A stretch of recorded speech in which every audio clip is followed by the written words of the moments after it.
رب العالمین والصلاة والسلام علی سید الانبیاء والمرسلین وعلی آلہ الطیبین الطاہرین وعلی من تبعهم بإحسان إلى یوم الدین اما بعد اعوذ باللہ من الشیطان الرجیم بسم اللہ الرحمن الرحیم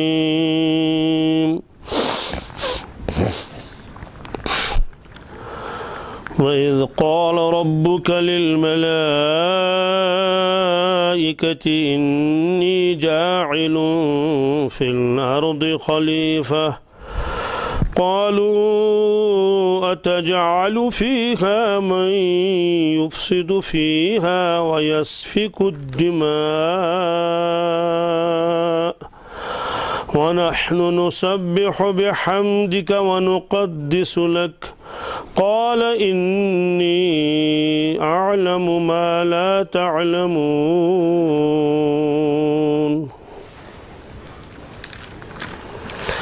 صدق الله المولانا العظيم۔ یہاں سے سورہ بقرہ کی یہ 30ویں آیت شروع ہو رہی ہے۔ 3 رکوع ختم ہو گئے، یہاں سے چوتھے رکوع کی شروعات ہوتی ہے۔ یہاں سے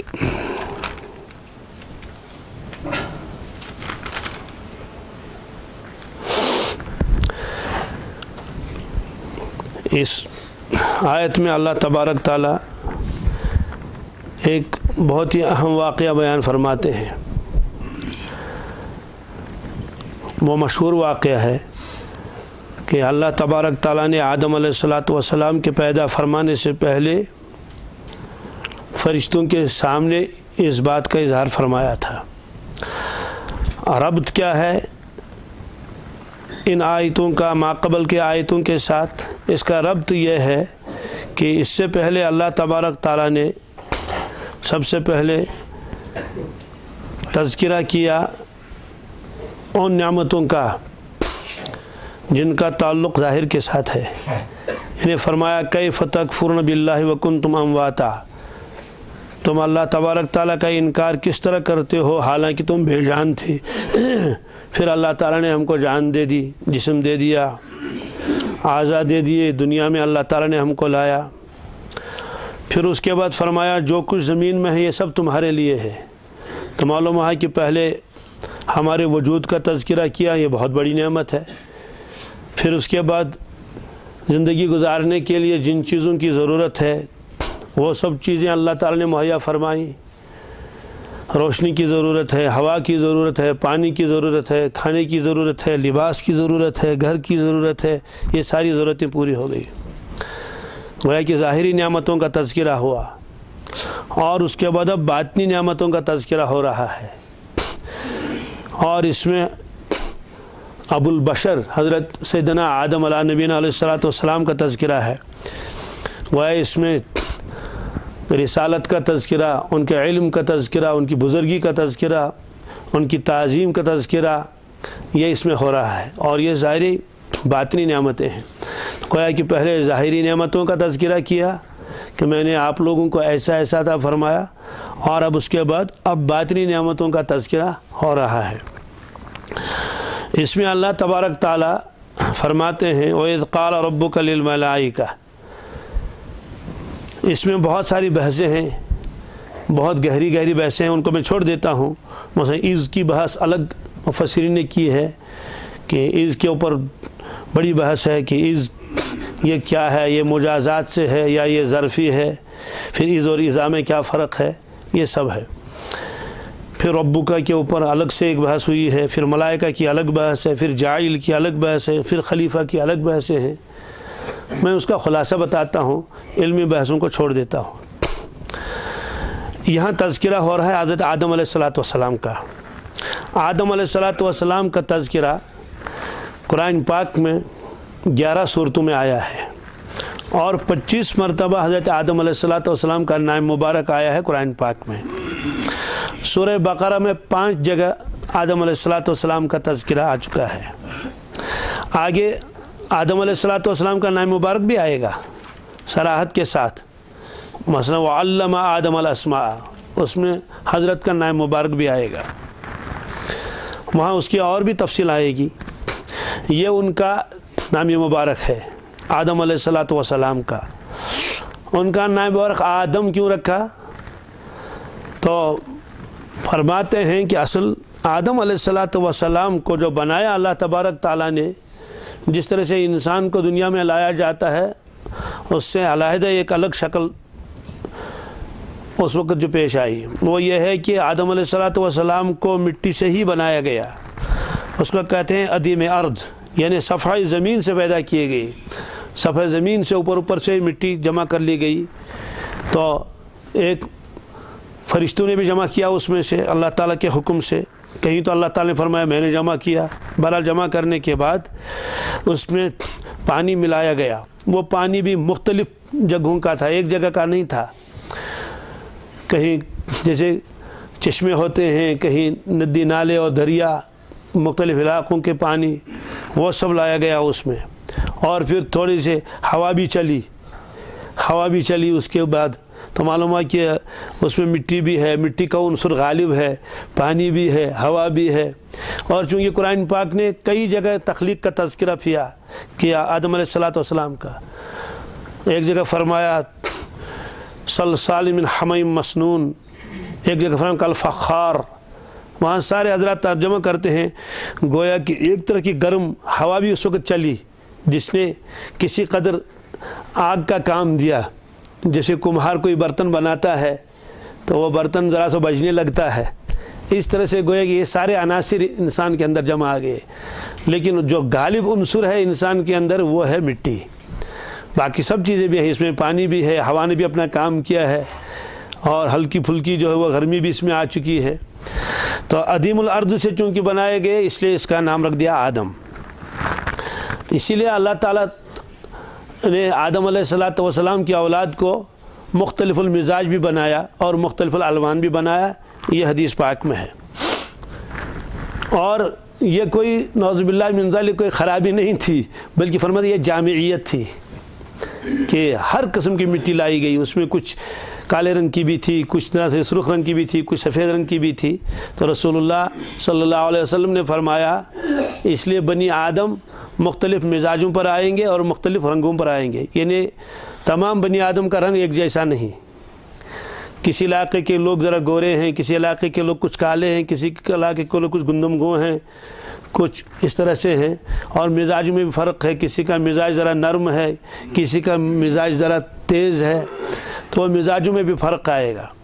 تو آدم علیہ السلام کو اللہ تعالیٰ نے پیدا فرمایا، پہلے آپ نے اللہ تعالیٰ نے زمین اور آسمان کو پیدا فرمایا، اور یہ روایت ہے مسلم شریف میں، اس میں حضرت ابو ہریرہ فرماتے ہیں رضی اللہ تعالیٰ عنہ کہ رسول اللہ صلی اللہ علیہ وسلم نے میرا دست مبارک پکڑا اپنے دست مبارک میں، اور پھر اس کے بعد آپ نے فرمایا کہ اللہ تبارک تعالیٰ نے زمین کو پیدا فرمایا سنیچر کے دن، کس کے دن؟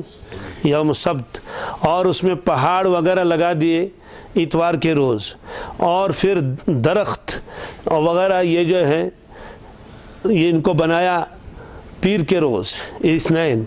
اور جو چیزیں دنیا میں آدمی کو ناپسند ہوتی ہیں جن کو مکروہات کہتے ہیں، ان چیزوں کو پیدا فرمایا اللہ تعالیٰ نے منگل کے روز، اور پھر نور کو پیدا فرمایا بدھ کے روز، اور پھر اس کے بعد زمین میں اللہ تعالیٰ نے دواب، چوپائے وغیرہ یہ سب چیزیں جو انسان کی ضرورت کے ہیں یا اور باقی ہیں، ان کو یوم الخمیس، ان کو جمعرات کے دن پیدا فرمایا۔ پھر اس کے بعد جمعہ کا دن آیا، وَخَلَقَ آدم بعد العصر من یوم الجمعہ فی آخر الخلق۔ فرماتے اب یہ سب کچھ بن گیا، اب آدم علیہ السلام کو بنانا تھا، تو فرمایا کہ آدم علیہ السلام کو جمعہ کے دن عصر کی نماز سے لے کر مغرب کے تک جو وقت ہے، یعنی اس درمیان میں اللہ تعالیٰ نے ان کو بنایا۔ یہ فیما بین العصر الی اللیل، رواہ مسلم۔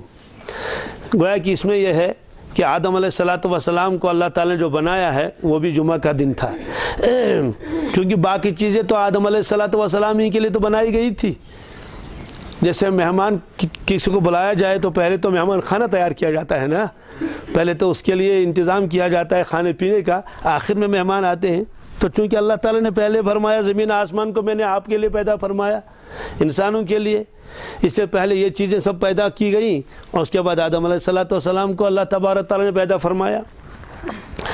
اب آدم علیہ السلام کو پیدا فرمایا خاص طور سے، تو چونکہ آدم علیہ السلام کو اشرف المخلوقات بنانا تھا اور ان کی اولاد میں یہ سب چیزیں تھیں، تو خصوصیت کے ساتھ اللہ تعالیٰ نے ان کا تذکرہ کیا۔ قرآن پاک میں ایک جگہ فرمایا اللہ تبارک تعالیٰ نے ابلیس سے فرمایا قال یا ابلیس ما منعک، اس کا تذکرہ آگے تفصیل کے ساتھ آئے گا کہ اے ابلیس ما منعک، کس چیز نے تمہیں روک دیا، ان تسجد، کہ یہ آپ سجدہ کریں، سجدہ کرنے سے کس نے روک دیا آپ کو؟ آدم علیہ السلام کو آپ نے سجدہ نہیں کیا؟ لما خلقت بیدی، جس کو میں نے اپنے دونوں ہاتھوں سے بنایا۔ کس سے بنایا؟ دونوں ہاتھوں سے۔ اب اللہ تعالیٰ کی قدرت ہے تو کیسے دونوں ہاتھ اللہ تعالیٰ کے ہوں گے؟ جیسے اس کی شان ہے۔ اس لیے عارفین نے لکھا ہے کہ اللہ تعالیٰ نے زمین و آسمان کو اپنے حکم سے پیدا فرمایا، یعنی ہو جا اور ہو گئے، اور جنت کو ایک دست مبارک لگا دیا کہ مستقل تعمیر ہے نا، وہ یہ تو عارضی ہے زمین و آسمان۔ آدم علیہ السلام کو دونوں دستے قدرت لگا لیے۔ اس سے معلوم ہوا کہ مخلوق میں آدم علیہ السلام یعنی بنی آدم سے زیادہ کوئی معزز اور محترم اور مقرب مخلوق نہیں ہے۔ تو فرماتے ہیں حضرت شاہ صاحب فرماتے ہیں، شاہ عبد القادر صاحب رحمۃ اللہ علیہ فرماتے ہیں کہ یعنی بدن کو ظاہر کے ہاتھ سے اور روح کو غیب کے ہاتھ سے یعنی باطن کے ہاتھ سے بنا دیا۔ تو اس طرح سے گویا کہ اللہ تبارک تعالیٰ نے آدم علیہ السلام کو ظاہری اعتبار سے بھی زبردست خوبیاں عطا فرمائی اور باطنی اعتبار سے بھی زبردست خوبیاں عطا فرمائی۔ ویسے بنی آدم کے بارے میں تو اللہ تعالیٰ نے فرمایا لقد خلقنا الانسان فی احسن تقویم، پھر کتنا عزت اکرام ان کا ہوا، اس کا تذکرہ آگے آئے گا کہ فرشتوں کے سامنے اللہ تبارک تعالیٰ نے پھر فرمایا کہ ان کو کیا کر لو، سجدہ کر لو۔ پھر اپنے سامنے بٹھانے کے بعد ان کو پھر علم دیا، تعلیم دے دی اور ان کے اوپر تجلیات ڈال دی، تو اس کی تفصیل انشاءاللہ آگے آ جائے گی۔ تو یہ فرمایا۔ اب اس میں کیا ہے، اللہ تعالیٰ فرماتے ہیں وَإِذْ قَالَ رَبُّكَ، کہ وہ وقت یاد کر لیجئے۔ یہ از جو ہے یہ ظرف ہے، یہ وقت پر دلالت کرتا ہے، ماضی کی طرف اس کی نسبت ہوتی ہے ہمیشہ، اذا کی نسبت ہو جاتی ہے مستقبل کی طرف اور از کی نسبت ہوتی ہے ماضی کی طرف۔ تو دو چیزوں کا تذکرہ اس میں ہوتا ہے، اس میں بھی دو آیا ہے تذکرہ، ایک قالا، ایک آگے قالو آتا ہے۔ تو وَإِذْ قَالَ رَبُّكَ، جب فرمایا تیرے پروردگار نے، یہ جو تیرا پروردگار ہے اس سے کون مراد ہے؟ کہ آپ کے پروردگار نے، یہاں مراد ہے رسول اللہ صلی اللہ علیہ وسلم۔ اس آیت میں اللہ کے نبی صلی اللہ علیہ وسلم کی زبردست عظمت کا تذکرہ ہے۔ گویا اللہ تعالیٰ نے یہاں یہ نہیں فرمایا کہ اے دنیا کے لوگوں، جب تم سب کے رب نے یہ فرمایا فرشتوں سے، نہیں، صرف خطاب کیا رسول اللہ صلی اللہ علیہ وسلم کو۔ فرمایا وَإِذْ قَالَ رَبُّكَ، جب آپ کے رب نے فرمایا، کس سے فرمایا؟ لِلْمَلَائِكَةِ، فرشتوں سے فرمایا۔ کیا فرمایا ان سے؟ انی جاعل فی الارض خلیفہ، کہ میں بنانے والا ہوں، جاعل بمانے مسیر، زمین میں میں خلیفہ بنانے والا ہوں۔ اب اس میں ایک لفظ آیا ملائکہ، ایک لفظ آیا خلیفہ۔ یہ ملائکہ کیا چیز ہے اور خلیفہ کیا چیز ہے؟ ملائکہ یہ ملک کی جمع ہے، ملک کی جمع ہے ملائکہ، جی۔ اور اس میں جو تا ہے ملائکہ، یہ مؤنث کی تا نہیں ہے، یہ جمعیت کی تا ہے۔ تو یہ ملک کس سے کہتے ہیں سب کو معلوم ہے، جس کو ہم اردو میں فرشتہ کہتے ہیں۔ یہ ایک مخلوق ہے، اللہ تبارک تعالیٰ نے ان کو نور سے پیدا فرمایا ہے۔ حضرت عائشہ صدیقہ رضی اللہ تعالیٰ عنہ فرماتی ہیں کہ رسول اللہ صلی اللہ علیہ وسلم نے فرمایا خلقت الملائکۃ من نور، فرشتوں کو اللہ تبارک تعالیٰ نے نور سے پیدا فرمایا۔ یہ روایت مسلم شریف میں ہے۔ وَخُلِقَ الْجَانُّ مِن مَارِجٍ مِّن نَار، جنات کو اللہ تعالیٰ نے آگ سے پیدا فرمایا، آگ کی ایک لو سے، یعنی شعلہ زن آگ سے، آگ کی لپٹ سے اللہ تعالیٰ نے ان کو پیدا فرمایا۔